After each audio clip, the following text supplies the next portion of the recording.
Hi everyone, I'm Maribel and I'm a counselor in Merced Adult School. And this week we're going to be talking about the five love languages. And specifically, we'll be talking about the five love languages, The Secret in Love That Lasts by Gary Chapman. I'll make sure to link a link to the description in the description below regarding this book in Amazon, which is about $10 if you're interested in reading more about what I'll be talking about today. So, why am I talking about the five love languages? I'm very passionate about this because I've learned so much, not only for my personal romantic relationships, but also with coworkers and professionally and personally. So, you can definitely apply these love languages professionally and personally.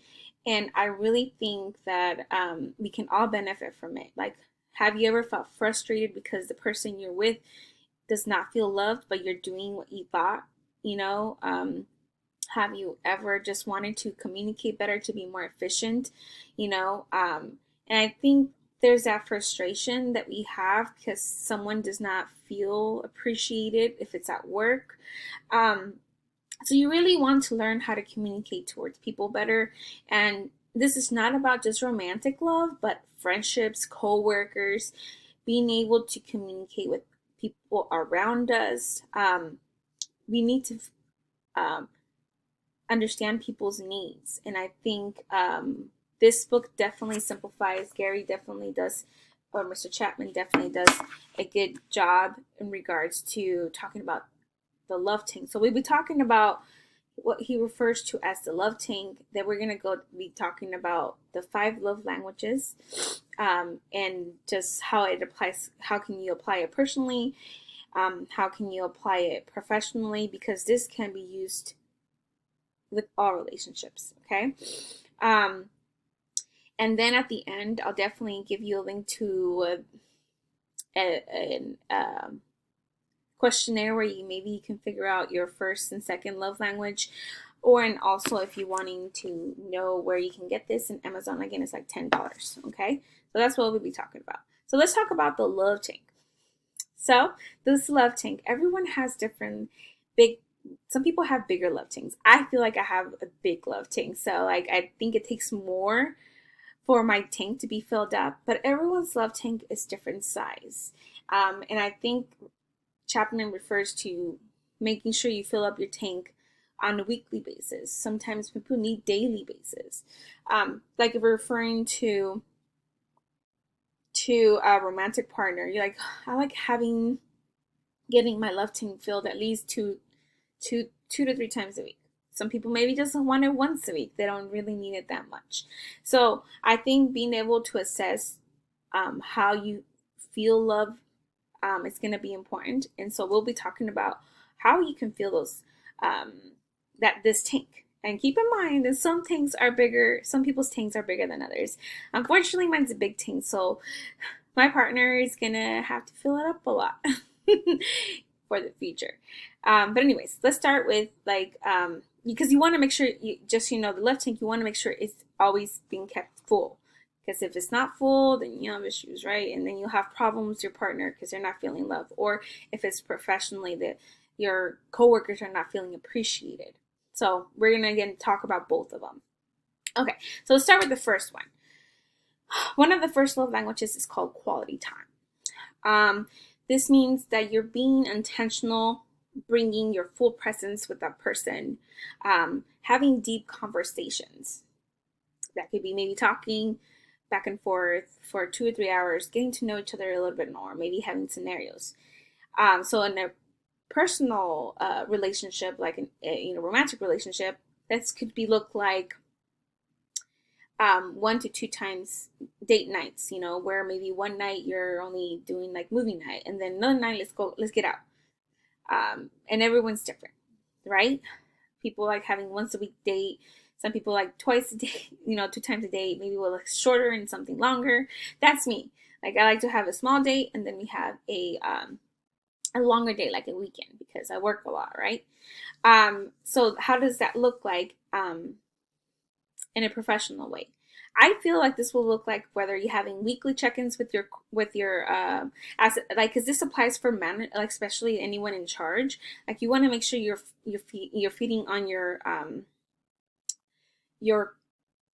employees' tanks. And this is not like a romantic love tank, but to feel appreciated. You want your coworkers to feel appreciated. So how do you do that? Make sure you acknowledge them. So making time for them, that could be one-on-one, checking in on them. How's it going? Are you doing fine? What's working? What's not working? Whether it's having staff meetings, and weekly or monthly, because that makes it, hey, we're figuring this out. We're a team, right? So I feel like that could be quality time. You're spending time doing those meetings, having one-on-ones. So that could be in a professional way. Or even if you have someone you're working with, checking in with them by the end of the day. Hey, how you're doing? Is there anything I can help you with? That time, making that time to talk about, checking in with each other. That's professionally. And we have to keep in mind quality time as you get older becomes more important. I feel like with our parents, I know my parents, they feel more loved when I spend time with them. Not if I buy them whatever they need or they want. It's when I spend time with them. So I realize that as you get older, you start valuing things a little bit more. So, with your kids, the same thing, making time for your kids. The second love language, or another one, is words of affirmation. That's my primary love language. It's communication. Um, is communicating with words by either complimenting, giving feedback professionally. Um, you give reasons behind words you say, like you appreciate them. You focus on meaning and giving killer compliments. That could be in a like everyday thing with professionally, or with your partner. Like, hey, you look great today. You I think you're beautiful.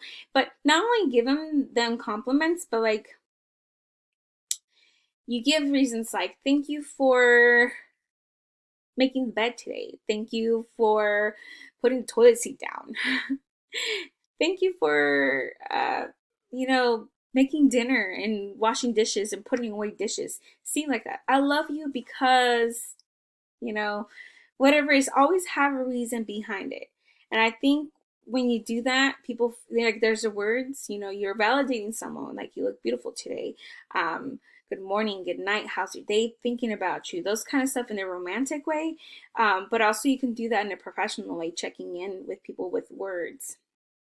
Um, Another way that this could look like in a personal way, complimenting someone in public.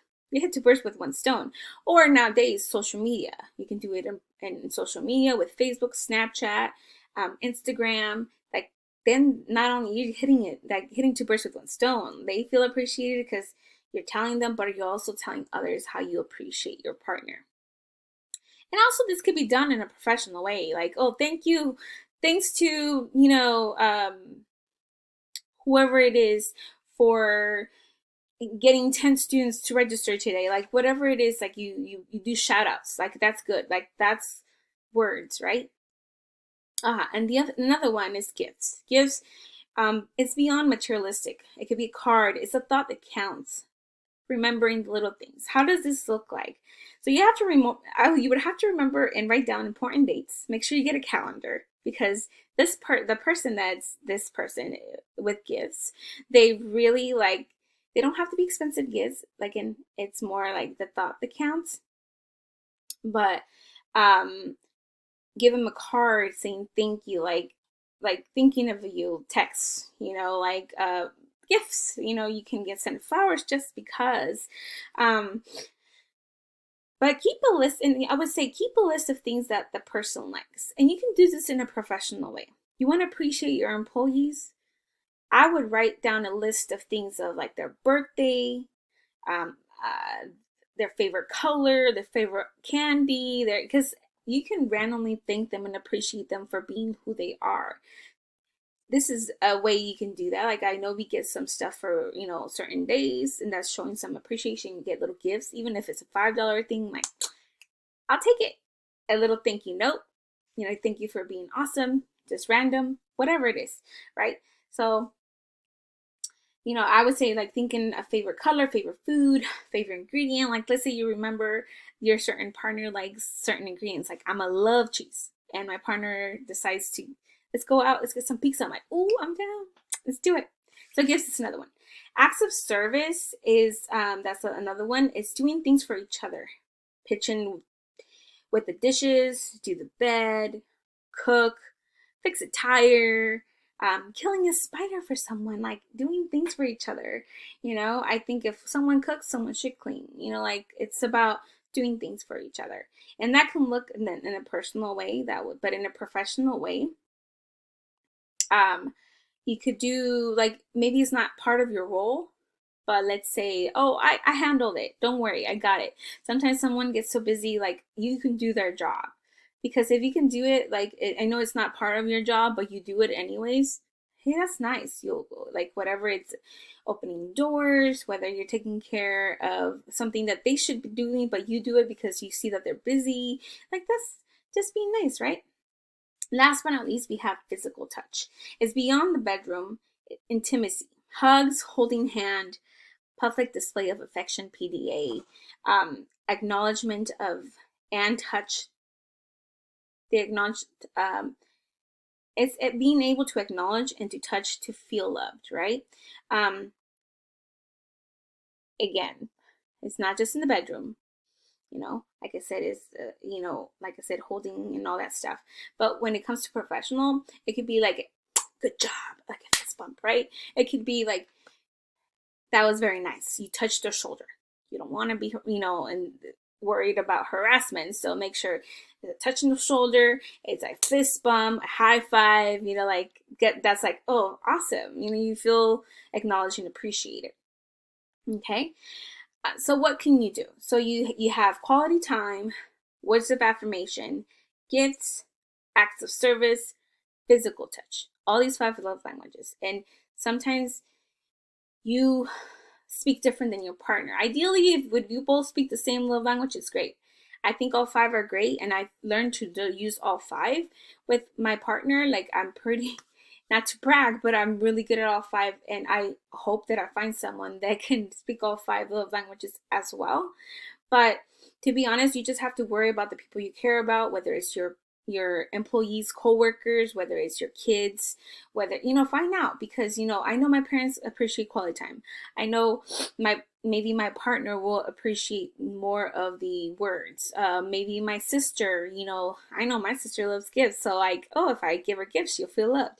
So everyone's a little bit different, and once you're able to know their love language, you feel a lot better, and you'll feel like you're making progress. Remember, when people feel appreciated, they do a lot for you. So if it's in a job setting, if they feel appreciated, whether because you're giving them little gifts here and there, just because, not even expensive, but just because appreciation goes a long way. Whether it's with works or gifts, because those are the main ones that you'll be using when you are in a professional setting. I think people will do more for you. Same thing with your partner. They'll feel more connected. You'll feel like it's healthier. People will feel heard. There's no misunderstandings once you know each other's love language. So I think one of the things you do, and I'll have it in the link description, find what is your love language, what you give, what kind of love language you give, and what kind of do you receive. And so I will link the book, and I will link a test so you can figure out where you are at, and maybe hopefully you can apply it in your personal life with your family, like the people you care about, and then maybe you'll see it that'll start helping you out with your coworkers, with the people you work with. So if you can apply this, trust me, it'll make your life a lot easier, and people will feel appreciated. What I say, work on your relationships. Relationships you go to give, not a plan to get. So I think relationships is about giving, not always getting. So when you're able to give, you'll be able to get more. So focus on that. Okay, you guys, so that's all I have for today. Hopefully that you learned about these love languages and you can apply them. If you have any comments, please let me know. If you have any suggestions for next week's video, we can talk about something different. But I really like about this, and hopefully you are able to use it and understand it a little bit more, and hopefully not that frustrated. Well, thank you. Until next week.